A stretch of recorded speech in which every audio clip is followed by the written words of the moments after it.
Next up, Rick and Rick rule the box office as everyone's favorite Rickheads reveal their favorite sci-fi movies of all time. I'm Rick Matheson. Hey, I'm Rick Wooten, and this last week I was reading an article on what the top 10 science fiction movies were of all time, and as I looked through it, I decided there was no way I agreed, and there were quite a few that I felt that were missing, so I challenged Rick to come up with a list of what his top 10 movies were. And I hate you for that. I don't know what crack I was smoking when I filled out this list of movies, because if I'd done it this morning, it might have been a completely different list or different order or whatever, but let's give it a shot. So, yeah, my list is unexpected, and the choices that I put on here strike me as a steaming pile of emoji, but The emoji movie's not on there, right? No, it is a steaming pile of emoji, but it's my steaming pile of emoji, so I'm going to stick with this list, at least for today. So my number 10 is The Omega Man from 1971. This is... Wow. Yes. So I'm not talking about Will Smith with whatever the hell it was. I Am Legend. That is a remake of this movie. So this is 1971, Charlton Heston as the main character. He is the last survivor of a plague that has turned everyone into zombies, and it is written by Richard Matheson, which cracked me up.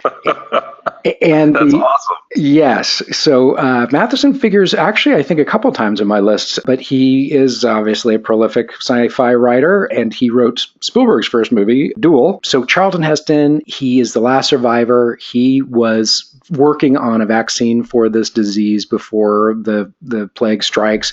Everyone's turned into these nocturnal zombie creatures. But at its time, it was that they were hippies. So they weren't monsters like in I Am Legend. They were kind of cult members, and they would walk through the streets at night in long black robes and have sunglasses on, and they had pale faces, and they were out to remove. They were psychotic maniacs who wanted to remove all the last vestiges of what was before. The movie's horrible, but totally fun. I loved it as a kid. Scared the pants off me when I was a kid. I bet. And the music was great. Charlton Heston. Charlton Heston was like the Arnold Schwarzenegger of that time period. He was in all those sort of action-packed movies, and I just enjoyed the hell out of this movie. You've never seen it? I've never seen it. There was a couple of movies when I was a kid that I watched on late night TV, and this might actually have been one of them. What was so funny about this, too, is it was filmed in downtown L.A., and at that time, you could pretty much go to downtown L.A. and it would be empty. There would just be nobody around. Obviously, they blocked off roads in either way, but it was really interesting to see this sort of empty landscape, without people around, and Charlton Heston kind of going nuts like the Will Smith character in I Am Legend. And by the way, a little bit of trivia, they're both remakes of an older film called The Last Man on Earth with Vincent Price. So this movie has a long history, and there was also a script for I Am Legend that was not made that was going to have Arnold Schwarzenegger. And the script is by far better than either of these movies. It's online, and it would have been terrifying. And it was set in San Francisco with the final battle in the BART tunnels. Oh, interesting. So why didn't that movie get made? Too expensive at the time. But in this version, these things were like leaping over fences and stuff, and just terrifying creatures. So that would have been one hell of a movie. But that's my number 10, The Omega Man, 1971. All right, so I'll tell you my number 10. So my number, the thing I had two things that were very hard about creating this list. The first one was getting it down to 10. Yeah. I think I had 17 right away. And so then it was, all right, I got to stack rank these. And that was the second part that was really incredibly hard, is trying to figure out how to stack rank these. So I'm still not convinced I have them in the right stack order. But with that said, number 10 for me was 12 Monkeys. I'm a huge Bruce Willis fan. I'm a huge, time traveling, how things could have changed, and, how things from the future could be coming back and changing time now fan. And so this movie totally hit it for me. The idea that, in the future there was this epidemic, this plague that completely destroyed the world, and everybody was dying. But the last survivor somehow managed to send somebody back in time to like learn about it and to change the past and to make things different. Totally fascinated by this movie. And so it's one of my classics. I think this is one of the movies that you would benchmark a lot of sci-fi movies against. Completely. Totally. Have you seen it? Oh, yes. I love that movie. In fact, it's my number 9, actually. So I'm going to switch out mine. Fantastic movie. And what a lot of people don't know is it's actually based on a French short film from, I want to say early 1960s. It's black and white. I want to say it was a student film, but I could be wrong about that. But it was called La Jetée, and it was told through still photos. But no, 12 Monkeys. Love that movie.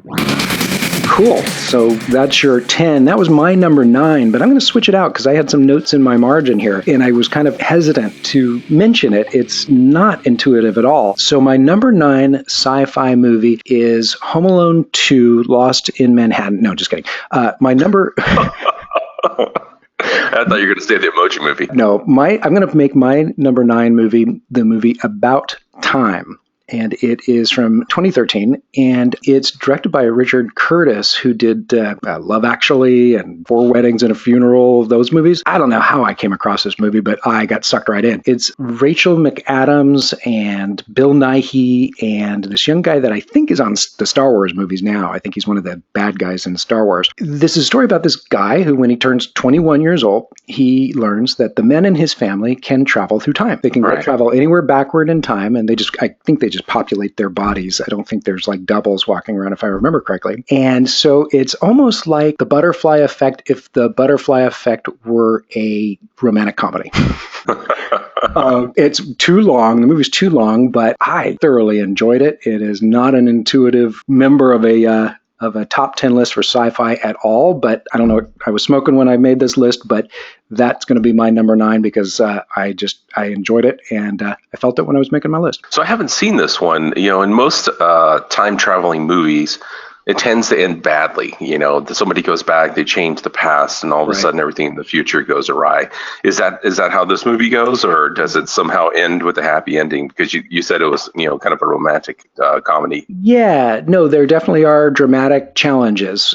He does try again and again and again, and most of his changes are minimal, so they don't really have that sort of cascading effect. A couple of his choices are, and so he learns some lessons along the way. But by the end of the movie, they play some nice little tricks on you, and you come away just feeling good. So for me, my number 9 was Men in Black, and I kind of struggled putting this on the list or not because it's kind of more of an action movie, a little fantasy, but it definitely was the epitome of one of the classic sci-fi movies. Totally. And if you in one of the ways that I measured what I was going to put on my list is which movies do I think made an impression that either was copied over and over again afterwards, or you could see its influence throughout the movie time afterwards. Like, there's certain movies higher on my list where even in today's society, we talk about, this incident or that situation or, this special effect that came out of that movie. Right. And I felt like Men in Black was definitely one of these where, they combined the action and the comedy, and they brought in this, sci-fi aspect of it. And of course, you've got Will Smith and what was the other guy? Not Billy D. Williams. What is his name? Tommy Lee Jones. And it was a three-namer. Exactly. And the two of them together just, the chemistry was perfect, and they just completely nailed it. So this one definitely made one of my top lists. My number 8, The Planet of the Apes. Not the newer cycle. Definitely not the Wahlberg incident. The 2000 Planet of the Apes that I just want to forget about. I am talking about the original, 1968. One of my all-time favorites. It's directed by Franklin Schaffner. The writer on this was Rod Serling from Twilight Zone. But what was so great about that movie when you're a kid is there was a lot going on. I mean, they were making a lot of commentary about science and religion and politics and kind of social commentary, but all within this context of these astronauts landing on on a planet, after a long journey, something's gone wrong, they crash land and discover that they're on a planet run by apes, kind of a pre-industrial society of apes that have a stratified society of scientists and military and these sort of religious mores that keep them from questioning anything that is not sort of laid down in their religious texts. And Charlton Heston as Taylor, the astronaut, goes through this great adventure all the way through, take your stinking paws off me, you damn dirty ape.